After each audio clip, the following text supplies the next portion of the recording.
जखरा जियो शाल अवां जो मदो मूर न सुणा अञा कालूणी काल अवां ॾुर तटारिया ॾेहे था।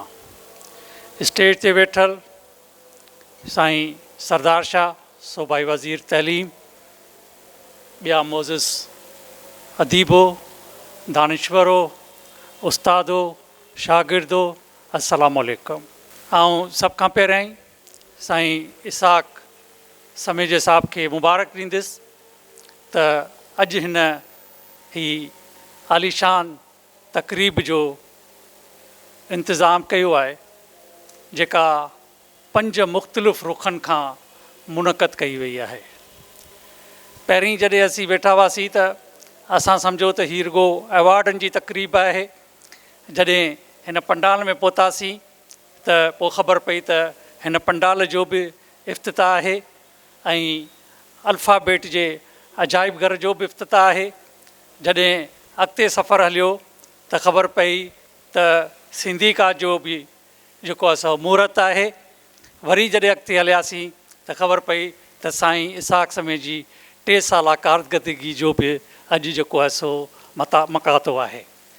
सो आउं सम्झां थो त साईं जो टेन्योर जेको 6 अगस्त ते शायदि पूरो पियो थिए, पर उहो पूरो कोन थींदो। साईं खे पंहिंजे कम जे बुनियाद ते जेका साईं 3 सालनि जी कारकर्दगी मुख़्तलिफ़ दोस्तनि हिते बयानु कई आहे, उन जे बुनियाद ते मुंहिंजो ईमान आहे त ज़रूरु साईं खे वधीक कमु करण जो मौक़ो मिलंदो। हीअ जेके 2 अवॉर्ड ॾिना विया ऐं मूंखे उन में ख़ुशी आहे त 2 जेके अवॉर्ड ॾिना विया उहे टेक्नोलॉजी जे हवाले सां हुआ। हिकिड़ो त यूनिकोड में जेका आहे सिंधी ॿोलीअ जो इस्तेमालु ऐं ॿियो बाख जी एप्लीकेशन ऐं जेको 3 किताब हो। यूनिकोड जे हवाले सां इब्तिदाई तौर ते जेको साईं एहसान उरसाणी साहिब जिन जो कमाल आहे, कमु थियल आहे, उहो लाजवाब आहे। साईं जो हिन कम खां अलावा साईं जो पंहिंजो हिकिड़ो यूट्यूब चैनल बि आहे, जेको हमेशह साईं मूंसां जॾहिं बि का नई वीडियो अपलोड कंदो आहे त ज़रूरु वंड कंदो आहे। ऐं उन में जेके साईं जा लेक्चर आहिनि उहे साइंस ऐं मैथमेटिक्स में सवली सिंधीअ में सम्झायल आहिनि। ऐं सम्झां थो जेकॾहिं असांजा ॿार हिन यूट्यूब जे लेक्चरनि खे ॿुधनि त हुननि खे कंहिं उस्ताद जी ज़रूरत न पवंदी त साइंस खे कीअं सम्झे, फिज़िक्स खे कीअं सम्झे, केमेस्ट्री खे कीअं सम्झे ऐं मैथ खे कीअं सम्झे। जेकॾहिं तव्हांजो साईं जे डिपार्टमेंट बायोमेडिकल इंजीनियरिंग में वञणु थियो हूंदो त साईं जे सॼे डिपार्टमेंट में जॾहिं साईं चेयरमैन थियो त उते अंग्रेज़ी में लॻल तख़्तियूं हटाए साईं सभु तख़्तियूं सिंधी ॿोली में रखायूं। जेके बि ऑफिसनि जा नाला हुआ, लेबॉर्ट्रियुनि जा नाला हुआ, लाइब्रेरियुनि जा नाला हुआ, तरफ़नि जा नाला हुआ, उहे सभु साईं सिंधीअ में लिखाया। ऐं साईं जो जेको सिंधी ॿोलीअ सां इश्क़ आहे उन ते साईं खे शाबास हुजे। ॿियो जेको ॻाल्हि हुई बाख जी, आउं सम्झां थो त हीअ बि तमामु वॾो कमु थियल आहे। ऐं उन सां गॾोगॾु जेकॾहिं हिते विटाईपीडिया जो ज़िक्र न कजे त आउं सम्झां थो त इहा उन सां ज़्यादती थींदी। जेको साईं अमर फयाज़ साहिब जिन ॿुधायो त हाणे मुसलसिल उन में इज़ाफ़ो थींदो पियो वञे। जीअं असां मुख़्तलिफ़ इदारनि जो त हाणे ज़िक्र करियूं था, सिंधी अदबी बोर्ड जो ज़िक्र करियूं था, सिंधालाजी जो ज़िक्र करियूं था, लैंग्वेज अथॉरिटी जो ज़िक्र था करियूं, दाऊद पोर्टल लाइब्रेरी जो ज़िक्र था करियूं, त आउं सम्झां थो जेकॾहिं हैदराबाद ऐं जामशोर में जेको 5हों इदारो हूंदो जंहिंजो ज़िक्र थींदो उहो माजिद बुगड़ी इंस्टीट्यूट ऑफ नॉलेज इंजीनियरिंग जो ज़रूरु थींदो। ताज़ो मूंखे उते वञण जो मौक़ो मिलियो। जेको डिसिप्लिन आहे, जेका इमारत आहे, जंहिं तरीक़े सां डिज़ाइन कई वई आहे, जंहिंजो साईं सरदार शाह खे त क्रेडिट वञे थो, पर जेको उते डिसिप्लिन साईं अमर फयाज़ मौजूदु रखियो आहे ऐं जंहिं तरीक़े सां उतां जा नौजवान कमु कनि पिया, उहो ॾाढो उत्साह ॾींदड़ आहे। असां वटि हमेशह असां मायूसियुनि जूं ॻाल्हियूं कंदा आहियूं त सिंधी ॿोली ख़तमु पई थिए, सिंधी क़ौम हीअं पई थी वञे, हीअं पई थी वञे। ऐं चवां थो जेकॾहिं तव्हां माजिद बुगड़ी इंस्टीट्यूट वञो त तव्हांजो रूह ताज़ो थी वेंदो।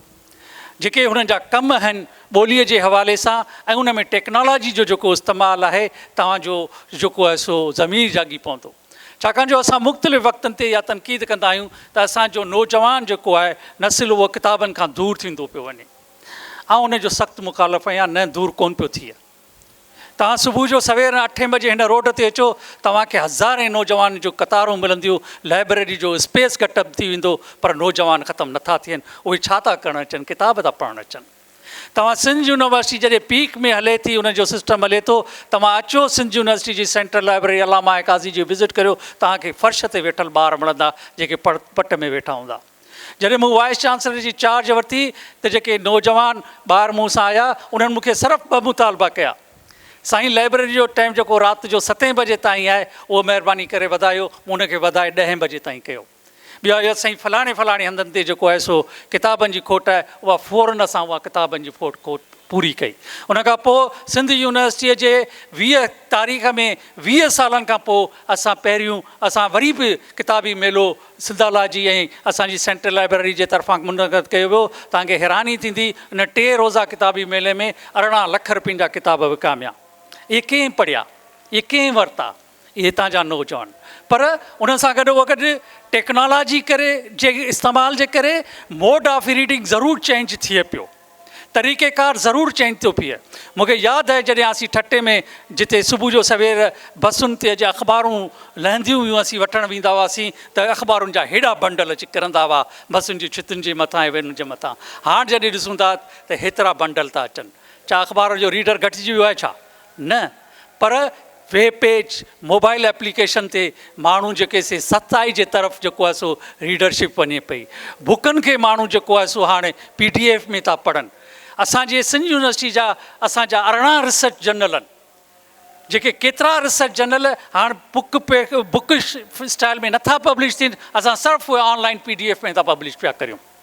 ऐं जेका ॿी इम्पॉर्टेंट ॻाल्हि, सो मुंहिंजो चवण जो मक़सदु हो त असां वटि मायूसी न आहे, असांखे उन तरफ़ ॾिसणो आहे, हक़ीक़त खे ॾिसणो आहे त असांजा नौजवान किताबनि जे तरफ़ अञा ताईं मौजूदु आहिनि ऐं उन्हनि जो मोड ऑफ किताबनि जो पढ़ण जो टेक्नोलॉजी जे करे उहो चेंज ज़रूरु थिए पियो।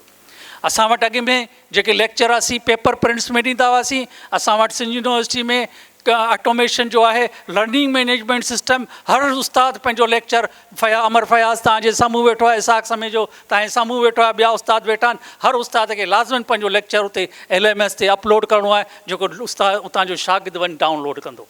मूं वटि शागिर्द आया त चऊं असांखे साईं लेक्चर डाउनलोड में ॾुखायूं थियूं थियनि, इंटरनेट जी स्पीड जेका आहे प्राइवेट जी घटि आहे। मूं सिंध यूनिवर्सिटी जे तरफ़ां जेका असां वटि नेट जी हुई, पहिरीं फेज़ में हॉस्टलुनि खे जेको सो इंटरनेट जी सहूलियत मुहैया करे ॾिनी त नौजवाननि खे टेक्नोलॉजी जे इस्तेमाल जे ज़रिए पढ़ण जी आसानी पैदा थी आहे। सुवालु इहो आहे त असां उन्हनि नौजवाननि खे केतिरियूं सहूलियतूं मुहैया करे था ॾियूं जो उहे पढ़नि। असां ताज़ो माजिद बुरगड़ी जे इंस्टीट्यूट सां मेमोरेंडम ऑफ अंडरस्टैंडिंग साइन कयो आहे। जेका अमर फयाज़ ॻाल्हि कई त असांखे AI या टेक्नोलॉजी में वञण लाइ जेका वॾे में वॾी रुकावट आहे, उहा डेटा आहे। उहा डेटा असांजी टेक्स्ट फॉर्मेट में न आहे। तव्हांजो अख़बारूं इमेज फॉर्मेट में आहिनि, तव्हांजा किताब PDF फॉर्मेट में आहिनि। तंहिंजे करे तव्हांजो जेको AI जा जेके मॉडल आहिनि, ChatGPT सिंधी खे एतिरो उन स्पीड सां डेटा खे एक्सटेट नथो करे, छाकाणि जो उन वटि डेटा जो जेको मुक़दार आहे उहो तमामु घटि आहे। असां वेठासीं, असां ॻाल्हायो, उन ते असां रिज़ॉल्व कयो त सिंध यूनिवर्सिटी में सिंधी डिपार्टमेंट जूं जेके बि थीसिस आहिनि उहे वर्ड फॉर्मेट में हाणे असां वेबसाइट ते अपलोड कंदासीं। उनखां पोइ ॿियनि सभिनीनि सब्जेक्टनि में, साइंस हुजे, सोशल साइंस हुजे, टेक्नोलॉजी हुजे, इंजीनियरिंग हुजे, उन्हनि जे बि PhD ऐं MPhil जूं थीसिस जूं एब्स्ट्रैक्ट ऐं इंट्रोडक्शन घटि में घटि असां सिंधी में ट्रांसफ़र करे, सिंधी में ट्रांसलेट करे उहे ऑनलाइन कंदासीं। ऐं उहो सिंध यूनिवर्सिटी जी एकेडमिक काउंसिल उहो फ़ैसिलो ॾेई छॾियो त असांखे इहे ऑनलाइन करणियूं पवंदियूं। असांखे हिन वक़्तु ॿोलीअ खे टेक्नोलॉजी सां जोड़ण जी ज़रूरत आहे। असां वटि तमामु घणा इदारा उन तरफ़ कमु कनि पिया। सिंधालाजी में